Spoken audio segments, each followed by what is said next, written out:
Himanshi.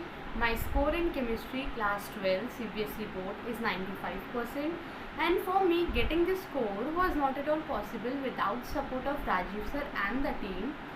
The best part of Rajiv sir, which always motivated me towards my study, was the revision.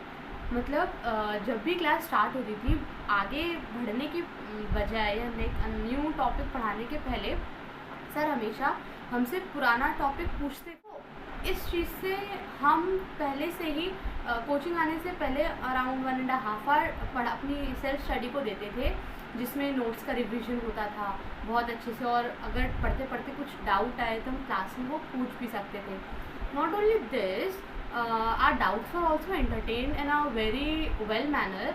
मतलब जैसे अगर हमें जो हमने पहले पढ़ा उसमें कुछ डाउट्स है तो हम क्लास में, तो जब रिवीजन हो रहा है तब तो पूछ ही सकते थे, लेकिन ऑन क्लास जैसे सर कुछ पढ़ा रहे हैं तो हमें एक स्पेसिफिक टाइम भी मिला जाता था कि हम उस टॉपिक के बारे में भी डाउट। नॉट ओनली दिस, जैसे हमारे रेगुलर टेस्ट होते थे, हर Sunday we were having a test in subjective style and in objective style.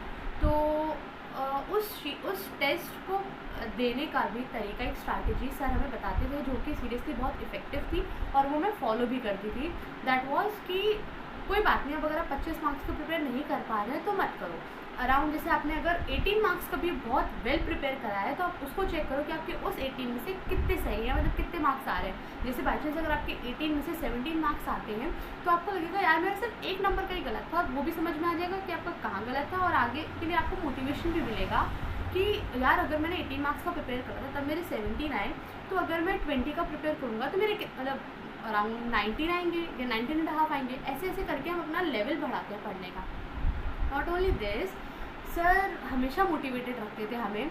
Sir ने कभी हमें कम स्कोर करने पे डांटा नहीं, बस एक चीज़ बोलते थे कि आप जितना पढ़ो वो क्वालिटी होना चाहिए और आपको उस चीज़ के बारे में मतलब सब पूरा क्लियर होना चाहिए जो आपने पढ़ा है, ठीक है। ना केवल ये, बल्कि जब हमारा जैसे टेस्ट हुआ तो टेस्ट की जब आंसर शीट आई, हमारी कॉपी आई, तो हम उस आंसर शीट को सर से, हिमांशु मैम से पर्सनली जाके भी डिस्कस कर सकते थे कि सर जैसे मैम ये मेरी आंसर शीट है, इसमें मेरे इतने मार्क्स आए हैं, आप थोड़ा देख के बता दीजिए मेरी कहाँ गलती है, या मैं कुछ आंसर्स को और कैसे अच्छा लिख सकती हूँ।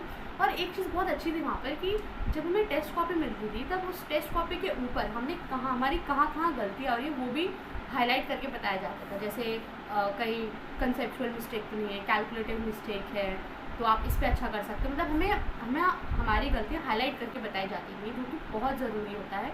90+ स्कोर का टेस्ट हुआ तो हमें उसके हैंड रिटन सोल्यूशन प्रोवाइड किए जाते थे, जो कि बहुत ज़रूरी होता है ये जानने के लिए कि हमने अपना आंसर कैसे रिप्रेजेंट करा और हमें कैसे रिप्रेजेंट करना चाहिए। इंस्टीट्यूट में ऐसा था कि हमेशा एक पॉजिटिविटी रहती थी, मतलब सबके फेस पे एक स्माइल रहती थी जो कि अंदर से हमें बहुत ज़्यादा पॉजिटिविटी देती थी। कोचिंग वॉज वेल डिसिप्लिन, मतलब जब हमारी क्लास चलती थी तो क्लास के टाइम पर कोई ना कोई मैनेजमेंट का मेंबर वहाँ पर मतलब क्लास में खड़ा रहता था देखने के लिए कि क्लास में डिसिप्लिन है कि नहीं, और सर को कोई डिस्टर्बेंस तो नहीं हो रहा।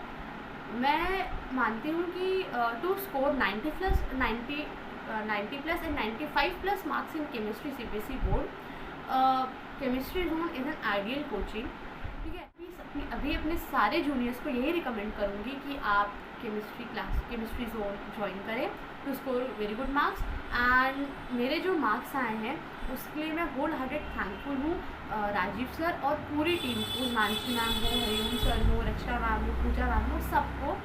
और मैं अपने सारे जूनियर्स को जो एट प्रेजेंट राजीव सर के यहाँ पढ़ रहे हैं उनको यही बात बोलूँगी कि भाई सर आपके लिए बहुत ज़्यादा डेडिकेटेड है, बस आपको ये रखना है कि आपको भी सर के लिए बहुत डेडिकेशन रखना है, और जो सर बात बोलते हैं उनको फॉलो करना मत।